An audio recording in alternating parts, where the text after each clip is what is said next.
الحمد لله نحمده ونستعينه ونستغفره ونعوذ بالله من شرور أنفسنا ومن سيئات أعمالنا. من يهده الله فلا مضل له ومن يضلله فلا هادي له. أشهد أن لا إله إلا الله وحده لا شريك له وأشهد أن محمدا عبده ورسوله. قال الله تعالى في كلامه المجيد: أعوذ بالله من الشيطان الرجيم. واتل عليهم نبأ ابني آدم بالحق إذ قربا قربانا فتقبل من أحدهما ولم يتقبل من الآخر قال لأقتلنك. قال إنما يتقبل الله من المتقين. وقال الله تعالى في كلامه المجيد: أعوذ بالله من الشيطان الرجيم. ولكل أمة جعلنا منسكنا ليذكروا اسم الله على ما رزقهم من بهيمة الأنعام فإلهكم إله واحد فله أسلموا وبشر المخبتين الذين إذا ذكر الله وجلت قلوبهم والصابرين على ما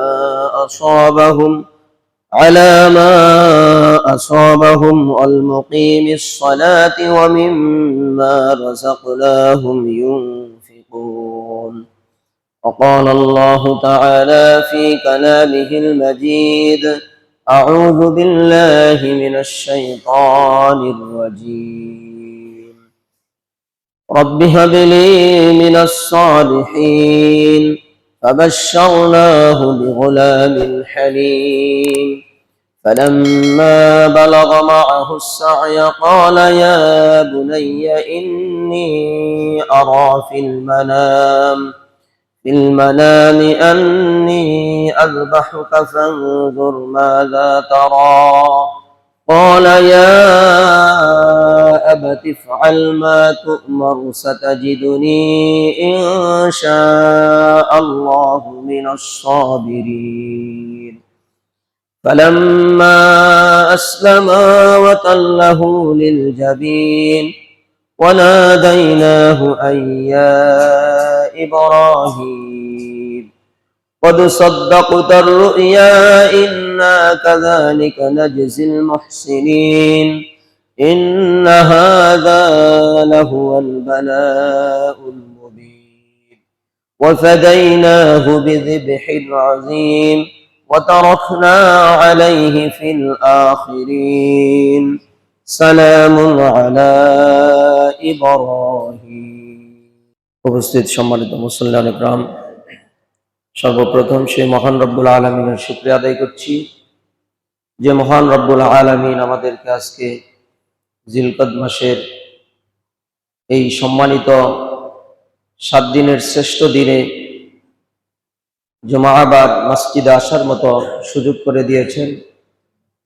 যিনি পরম করুণাময়, যিনি অসীম দয়ালু, যিনি বিচার দিবসের মালিক, সেই নিখিল জাহানের প্রতিপালক মহান রব্বুল আলামিনের জন্য সমস্ত প্রশংসা জ্ঞাপন করছি। সকলে বলি আলহামদুলিল্লাহ। সাথে সাথে দুরূদ ও সালাম পেশ করছি মানবতার আদর্শ, মানবতার শিক্ষক, মানবতার পথ প্রদর্শক সাইয়্যিদিনা মুহাম্মদুর রাসূলুল্লাহ সাল্লাল্লাহু আলাইহি ওয়াসাল্লাম। সম্মানিত মুসল্লিয়ান ইকরাম, সামনে জিলহজ মাস আসতেছে। যেই মাসে মুসলিম জাতির গুরুত্বপূর্ণ একটি আনন্দের দিন, যেটাকে ঈদুল আজহার দিন বলা হয়। এই ঈদুল আজহা সম্পর্কে, কোরবানি সম্পর্কে সংক্ষিপ্ত আকারে আজকের জুমায় কিছু আলোচনা করার চেষ্টা করব ইনশাআল্লাহ। রব্বি জিদনি ইলমা, রব্বি ইশরাহ লি সাদরি ওয়া ইয়াসসির লি আমরি ওয়াহলুল উকদাতাম মিন লিসানি ইয়াফকাহু কওলি। কোরবান শব্দটি মূলত আরবি। এই কোরবান শব্দটিকে আমরা ফার্সি বা উর্দুতে কোরবানি রূপে চিনে থাকি, অর্থাৎ কোরবান থেকে কোরবানি। কোরবানি শব্দটি হলো ফার্সি বা উর্দু, আর এমনি শুধুমাত্র যদি আমরা কোরবান বলে থাকি, এই শব্দটি হচ্ছে আরবি। আমাদের কাছে যেহেতু ফার্সিতে পরিচিত বা উর্দুতে পরিচিত, কেন আমরা এটাকে কোরবানি বলি? এটা বলার কারণ হচ্ছে অধিক নৈকট্য অর্জন করা। কোরবানি শব্দটির অর্থ অধিক নৈকট্য অর্জন করা। আল কোরবানু মা ইয়াতাকাররাবু বিহি ইলাল্লাহি তাআলা। কোরবান ওই মাধ্যমকে বলা হয় যার দ্বারা আল্লাহ তাআলার নৈকট্য হাসিল করা হয়। অর্থাৎ কোরবানির মাধ্যমে মহান রব্বুল আলামিনের নৈকট্য অর্জন করা যায়, মহান রব্বুল আলামিনের নিকটবর্তী হওয়া যায়, আল্লাহ সুবহানাহু ওয়া তাআলার পক্ষ থেকে তাকওয়া অবলম্বন করা যায়। এই কোরবান শব্দটিকে যদি আমরা পারিভাষিকভাবে বলে থাকি, পারিভাষিক অর্থ হচ্ছে ঈদুল আজহার দিন। ঈদুল আজহার দিন আল্লাহ সুবহানাহু ওয়া তাআলার সন্তুষ্টি লাভের উদ্দেশ্যে পশু জবেহ করাকে কোরবানি বলা হয়। আল্লাহ সুবহানাহু ওয়া তাআলার সন্তুষ্টি অর্জনের উদ্দেশ্যে পশু জবেহ করাকে কোরবানি বলা হয়। এই কোরবানিটি মূলত দ্বিতীয় হিজরিতে আমাদের উপর এই বিধানটি চালু হয়েছে। এটি মদিনায় চালু হয়েছে, যদিও কোরবানির ইতিহাস, কোরবানি সম্পর্কে কোরআনে অনেক বর্ণনা রয়েছে, পূর্বের জাতিদের কথা বলা হয়েছে। আসলে এই কোরবানি শব্দটি কোরবান মূলত আমাদের সময়ের জন্যই যে প্রযোজ্য ছিল তা নয়। পৃথিবীর সূচনা লগ্ন থেকেই কোরবানির ইতিহাস আমরা অনেকে জানি। আদম আলাইহিস সালাম এর 2 সন্তানের মধ্যে কোরবানির বিধান চালু হয়েছে। সূরা মায়েদার 27 নং আয়াতে আল্লাহ সুবহানাহু ওয়া তাআলা স্পষ্ট করে তাদের সেই কোরবানির বর্ণনা দিয়েছেন। 27 থেকে 4-5টি আয়াতের মধ্যে তাদের বৃত্তান্ত আল্লাহ তুলে দিয়েছেন। তাদের একটা ফয়সালার জন্য আল্লাহ সুবহানাহু ওয়া তাআলার দরবারে কোরবানির মাধ্যমে সেই ফয়সালা তারা গ্রহণ করার জন্য, অর্থাৎ সেই ফয়সালার মীমাংসার জন্য কোরবানির বিধান সেই সময় আল্লাহ সুবহানাহু ওয়া তাআলা চালু করে দিয়েছেন। হাবিল এবং কাবিল আদম আলাইহিস সালামের 2 সন্তান। যখন আদম আলাইহিস সালাম এবং হাওয়া আলাইহিস সালাম একমাত্র পৃথিবীতে ছিলেন, তখন তাদের থেকে জোড়ায় জোড়ায় একজন ছেলে, একজন মেয়ে। পৃথিবীতে আল্লাহ সুবহানাহু ওয়া তাআলা একজন ছেলে এবং একজন মেয়ে যখন একবার পৃথিবীতে প্রজন্ম তৈরির জন্য আল্লাহ সুবহানাহু ওয়া তাআলা তাদেরকে হুকুম করেছেন, তখন একজন ছেলে এবং একজন মেয়ে দুনিয়াতে ভূমিষ্ঠ হতো। হাবিল এবং কাবিলের সেই সময়ের ইতিহাস আমরা অনেকে জানি, সংক্ষিপ্ত আকারে বলছি। এখানে তাদের 2 বোনের এক বোনকে নিয়ে মূলত তাদের ভিতরে একটা বিবাদ তৈরি হয়। সিস্টেমটা ছিল এরকম যে একসাথে যারা 2 বোন, এক ভাই এক বোন ভূমিষ্ঠ হবে, তার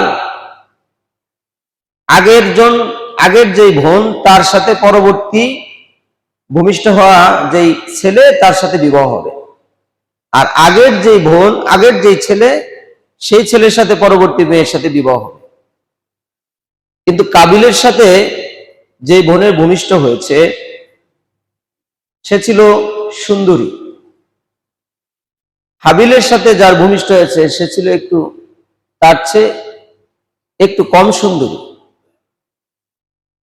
তাই ইসলামিক রুলসকে বা আল্লাহর বিধানকে, আল্লাহর ফয়সালাকে অমান্য করে কাবিল চেয়েছিল তার সাথে যে বোন ভূমিষ্ঠ হয়েছে তার সাথে সে বিবাহ বন্ধন আবদ্ধ হবে। কিন্তু এই ফয়সালাটাকে স্পষ্টভাবে এটা কি ইসলাম সমর্থন বা আল্লাহ সুবহানাহু ওয়া তাআলার পক্ষ থেকে গ্রহণযোগ্য কিনা, এজন্য ফয়সালার জন্য কোরবানির বিধান দেওয়া হয়েছে। তুমি যদি পাও, তোমাকে যদি আল্লাহ সুবহানাহু ওয়া তাআলা কবুল করে থাকেন তোমার জন্য, তোমার এই বোনকে, তাহলে তুমি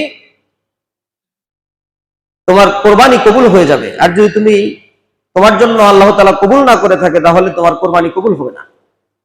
এই শর্তের উপরে সেই সময় হাবিল এবং কাবিলের দুটি কোরবানি আল্লাহ সুবহানাহু ওয়া তাআলার জন্য তারা করেছেন। সেই সময় হাবিলের কোরবানিটি কবুল হলো, কাবিলের কোরবানিটি কবুল হয় নাই।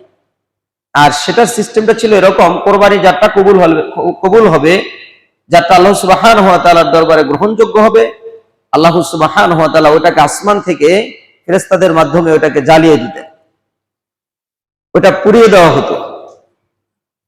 তখন স্পষ্ট হয়ে যেত কার কোরবানিটি গ্রহণযোগ্য। তো সেই সময় হাবিলের কোরবানিটি গ্রহণযোগ্য হয়েছে, কাবিলের কোরবানিটি গ্রহণযোগ্য হয়নি। আল্লাহ সুবহানাহু ওয়া তাআলা সূরা মায়েদার 27 নং আয়াতের মধ্যে বলেন, ওয়াতলু আলাইহিম নাবা আবনাই আদম বিল হক, আদমের দুই পুত্রের বৃত্তান্ত তাদেরকে যথাযথভাবে শুনিয়ে দাও। হাবিল এবং কাবিলের বৃত্তান্ত তুমি যাদেরকে যথাযথভাবে জানিয়ে দাও।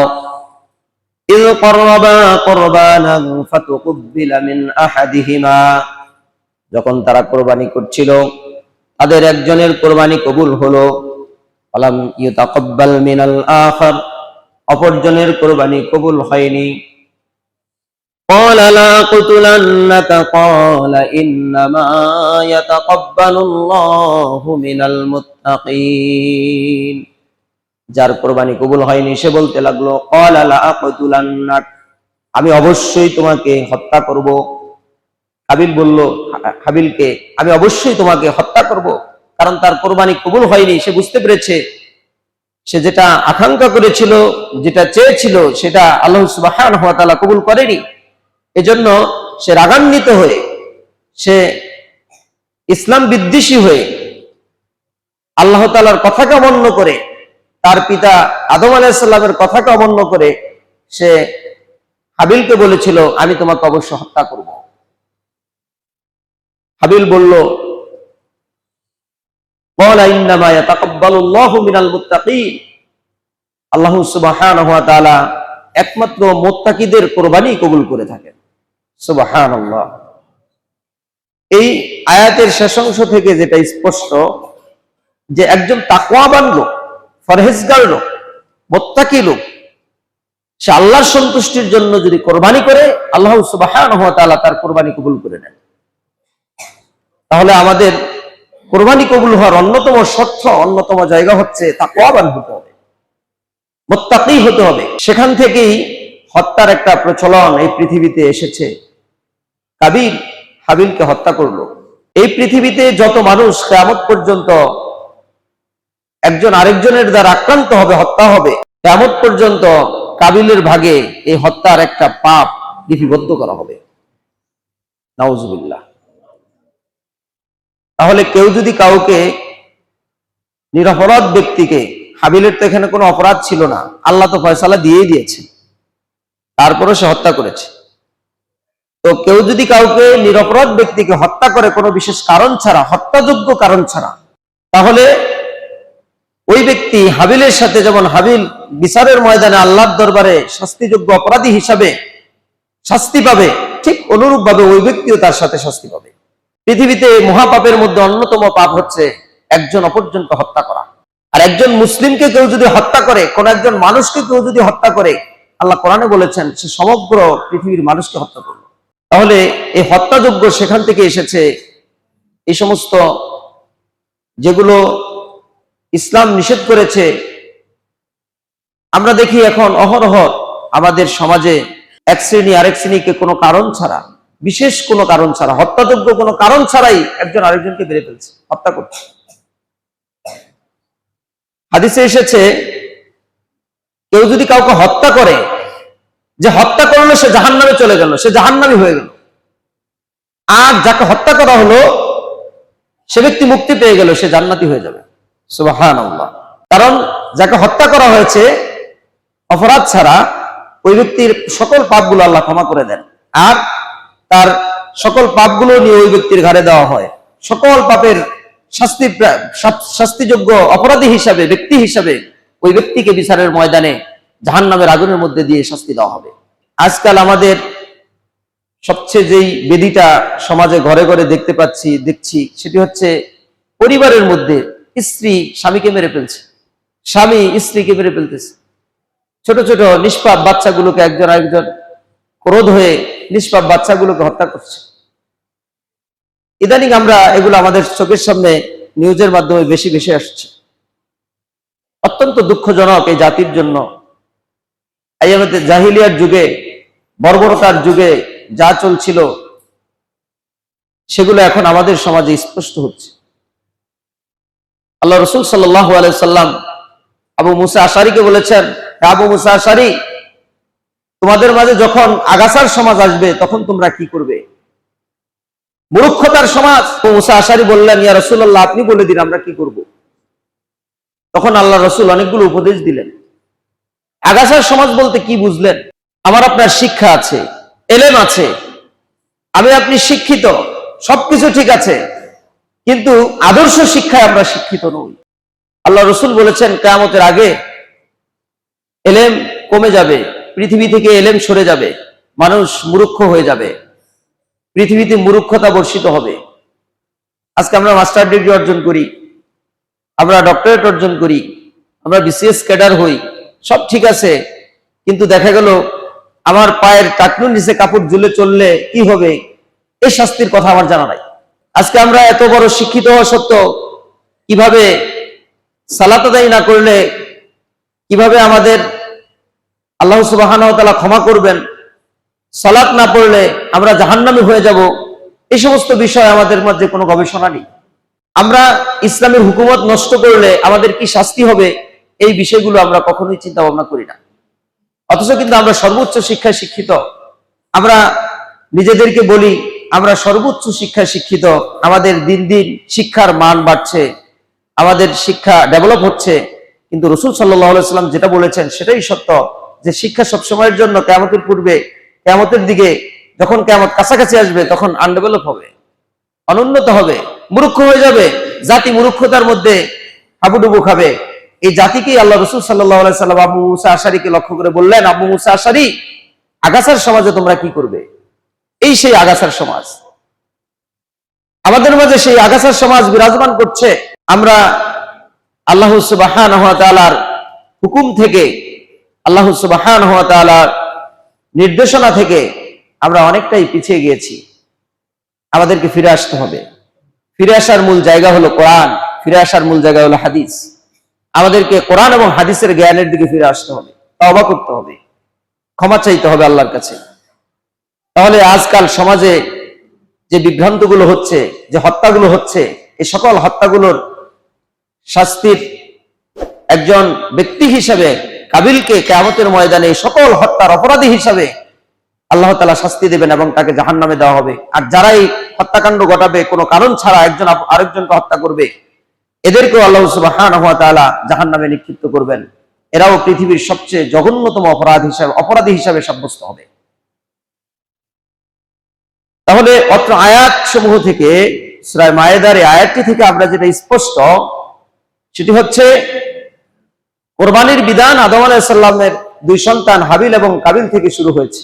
ইয কররাবা কুরবানা, তারা দুইজনে কোরবানি করেছিল। ফাতাকুব্বিল ইয কররাবা কুরবানান ফাতাকুব্বিলা মিন আহাদিহিমা ওয়া লাম ইউতাকাব্বাল মিনাল আখার, তাদের একজনের কোরবানি কবুল হলো, অপরজনের কোরবানি কবুল হলো না। আর এই আয়াত থেকে যেই শিক্ষা, সেটি হচ্ছে যে হত্যাকাণ্ড কাবিল করেছে, এই হত্যাকাণ্ডের যে অপরাধী, সে অপরাধ থেকে, সে পাপ থেকে, পৃথিবীর যেই জঘন্যতম অপরাধ, সেই মহাপাপ থেকে আমাদেরকে সরে আসতে হবে, বিরত থাকতে হবে। আরেকটি হচ্ছে হাবিল যেমন ধৈর্যের উপরে ছিল, মুত্তাকি ছিল, তাকওয়ার উপরে ছিল, আমাদেরকে এরকম তাকওয়াবান হতে হবে। যুগে যুগে আল্লাহ সুবহানাহু ওয়া তাআলা এই কোরবানি বিধান রেখে দিয়েছিলেন। এই কোরবানির বিধান সূরা আল হাজ 22 নং সূরার 34 এবং 35 নং আয়াতের মধ্যে আল্লাহ সুবহানাহু ওয়া তাআলা বলেন, ওয়ালিকুল্লি উম্মাতিন জাআলনা মানসাকানান লিয়াযকুরুসমাল্লাহি আলা মা রাযাকাহুম মিন বাহিমাতিল আনআম। আমি প্রত্যেক সম্প্রদায়ের জন্য কোরবানির বিধান রেখে দিয়েছিলাম। প্রত্যেক সম্প্রদায়ের জন্য আল্লাহ সুবহানাহু ওয়া তাআলা কোরবানির বিধান রেখেছিলেন। আল্লাহ রাব্বুল আলামিন বলেন, লিয়াযকুরুসমাল্লাহ, এটা এজন্যই রেখে দিয়েছি তারা আল্লাহর নাম স্মরণ করবে, আলা মা রাযাকাহুম মিন বাহিমাতিল আনআম, তাদের জন্য যে রিজিক স্বরূপ আমি চতুষ্পদ জন্তু দিয়েছি, ওই চতুষ্পদ জন্তুগুলোর উপর তারা আল্লাহর নাম স্মরণ করবে। বিসমিল্লাহ, আল্লাহু আকবার। কার নাম স্মরণ করে জবাই করবে? আল্লাহর নাম স্মরণ করে। আল্লাহ সুবহানাহু ওয়া তাআলা আমাদের জন্য রিজিক হিসাবে যে চতুষ্পদ জন্তুগুলো দিয়েছেন, আলা মা রাযাকাহুম মিন বাহিমাতিল আনআম। দেখেন, আল্লাহ সুবহানাহু ওয়া তাআলা যদি আমাদের জন্য এগুলো হালাল না করতেন, এই পশুগুলো থেকে আমরা খাদ্য বা রিজিক গ্রহণ করতে পারতাম না। আল্লাহ আমাদের জন্য হালাল করেছেন, এজন্য আমরা এগুলো থেকে রিজিক গ্রহণ করতে পারছি। আল্লাহ সুবহানাহু ওয়া তাআলা হাবিলের যেই কোরবানিটি ছিল সেটিকে আগুন দিয়ে জ্বালিয়ে দিয়েছেন। আমাদের যদি এরকম বিধান থাকতো, তাহলে আমরা কোরবান করার পরে সেই রিজিক অন্বেষণ করতে, সেই রিজিক গ্রহণ করতে পারতাম না। আমরা শুকরিয়া আদায় করব না? আলহামদুলিল্লাহ, আল্লাহ আমাদের জন্য অনুগ্রহ করেছেন, তিনি প্রশংসার যোগ্য। সম্মানিত উপস্থিতি, আল্লাহ সুবহানাহু ওয়া তাআলা এরপরে বলেন, ফাইলাহুকুম ইলাহু ওয়াহিদ, সুতরাং তোমাদের ইলাহ, একমাত্র ইলাহ, তোমাদের রব, একমাত্র রব, একজনই ইলাহ, একজনই প্রতিপালক, একজনই সৃষ্টিকর্তা, একজনই তোমাদের মালিক, একজনই ইবাদত পাওয়ার যোগ্য, আর কেউ নয়। আল্লাহ এখানে তাওহীদের কথা ঘোষণা করেছেন। অন্য কারো ইবাদত করা যাবে না, একজনের ইবাদত করতে হবে, তিনি হলেন আল্লাহ। একজনের ইবাদত করতে হবে। ফালাহু আসলিমু, সুতরাং তোমরা মুসলমান হয়ে যাও। আমাদের কি হতে হবে? ফালাহু আসলিমু, সুতরাং তোমরা আত্মসমর্পণ করো, মুসলমান হয়ে যাও। প্রকৃত মুসলিম হতে হবে আমাদেরকে, আল্লাহ নির্দেশ দিয়েছেন। আবাশশিরিল মুখবিতিন, আর যারা অনুগতশীল, বিনয়ী, ওই সমস্ত লোকদেরকে সুসংবাদ দিয়ে দাও। সুবহানাল্লাহ। তাহলে মুখবিতিন কারা? আল্লাহ আরো পরিচয় দিলেন মুখবিতিনদের। আল্লাযীনা ইযা যুকিরাল্লাহু ওয়াজিলাত কুলুবুহুম, যখন তাদের সামনে আল্লাহর আয়াত সমূহ তেলাওয়াত করা হয়, আল্লাহর কথা স্মরণ করা হয়, তখন তাদের অন্তর ভীত সন্ত্রস্ত হয়ে যায়। আল্লাহর কথা যখন তাদের সামনে উপস্থিত করা হয়, উপস্থাপন করা হয়, বলা হয়, তখন তাদের অন্তরটা ভীত সন্ত্রস্ত হয়ে যায়। ওরা হলো মুখবিতিন, ওরা হচ্ছে বিনয়ী, ওরা হচ্ছে আনুগত্যশীল। আপনার অন্তরে যদি আল্লাহর কথা যখন স্মরণ করা হয়, ঘোষণা করা হয়, তখন যদি আপনার অন্তরে ভয় জাগ্রত না হয়, তাহলে বুঝতে হবে আপনি এখনো আনুগত্যশীল হতে পারেননি। কারণ আল্লাহ সুবহানাহু ওয়া তাআলা আপনাকে আমাকে সৃষ্টি করেছেন, আবার আপনাকে আমাকে ওই আল্লাহর সামনে চলে যেতে হবে, ওই আল্লাহর দরবারে উপস্থিত হতে হবে। ওই আল্লাহ আমাদের জন্য বিচারের ব্যবস্থা করে রেখে দিয়েছেন, সেখানে বিচার হবে, ফয়সালা হবে, সেখানে জান্নাত অথবা জাহান্নামে আপনাকে আমাকে যেতে হবে। ওই দিন হবে চূড়ান্ত। আমরা যে যা কিছু করছি সব কিছু রেখে ওই দিকেরই যাত্রী, ওই দিকে আমরা চলে যাব। মরে যাওয়ার পরে কীট পতঙ্গ শরীরে সব কিছু খেয়ে ফেলে, কিছুই থাকে না। কিন্তু এই দুনিয়াতে আমরা আমাদের এই শরীরটাকে নিয়ে কত বাহাদুরি করছি। আমরা আল্লাহকে ভুলে গিয়েছি। এজন্য আমাদেরকে মুসলিম হতে হবে, আমাদেরকে তাকওয়াবান হতে হবে, বিনয়ী হতে হবে।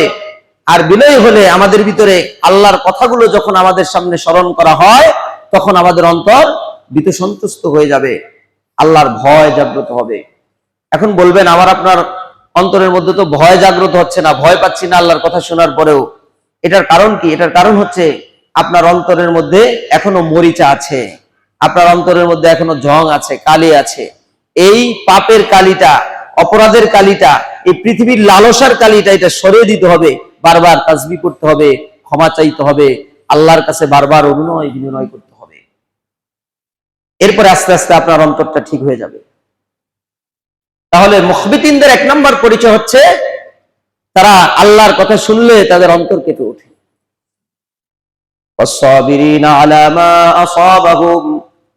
আর তারা যত বিপদ আপদ আসে, সকল বিপদ আপদে তারা ধৈর্য ধারণ করে। তাহলে তাকওয়াবান লোকদের আরেকটি পরিচয় হচ্ছে যত বিপদ আপদ আসুক না কেন সেখানে তারা ধৈর্য ধারণ করবে। আস-সাবিরিনা আলা মা আসাবাহুম, সকল বিপদ আপদে তারা ধৈর্য ধারণ করে। ওয়াল মুকিমিস সালাহ, তারা সালাত প্রতিষ্ঠা করে। ওয়ামিম্মা রাযাকনাহুম ইউনফিকুন, আর আমি তাদেরকে যে রিজিক দিয়েছি তা থেকে তারা ব্যয় করে। এই আয়াত থেকে মুখবিতিন লোকদের 4টি বৈশিষ্ট্য স্পষ্ট হলো। এক হলো তারা তাদের সামনে আল্লাহর কথা স্মরণ করলে, তারা আল্লাহর কথা যখন মনে করে তখন তাদের অন্তর কেঁপে ওঠে, ভয় পেয়ে যায়, ভীত সন্ত্রস্ত হয়ে যায়। ওয়াজিলাত কুলুবুহুম, তাদের অন্তর ভীত সন্ত্রস্ত হয়ে পড়ে। 2 নাম্বার হচ্ছে তারা যত প্রকার বিপদ আপদ আসুক না কেন সেখানে তারা ধৈর্য ধারণ করে, ধৈর্যের উপরে থাকার চেষ্টা করে। 3 হচ্ছে আল মুকিমিস সালাহ, তারা সালাত প্রতিষ্ঠা করে। 4 হচ্ছে ওয়ামিম্মা রাযাকনাহুম ইউনফিকুন, আমি তাদেরকে যে রিজিক দিয়েছি সে রিজিক থেকে তারা দান করে। সুবহানাল্লাহ। তাহলে আমরা একজন তাকওয়াবান লোক হতে গেলে, মুখবিতিন লোক হতে গেলে, বিনয়ী লোক হতে গেলে কয়টি বৈশিষ্ট্যের প্রয়োজন? আমাদের 4টি বৈশিষ্ট্য প্রয়োজন। আমরা এই 4টি বৈশিষ্ট্য অর্জন করার চেষ্টা করবো ইনশাআল্লাহ।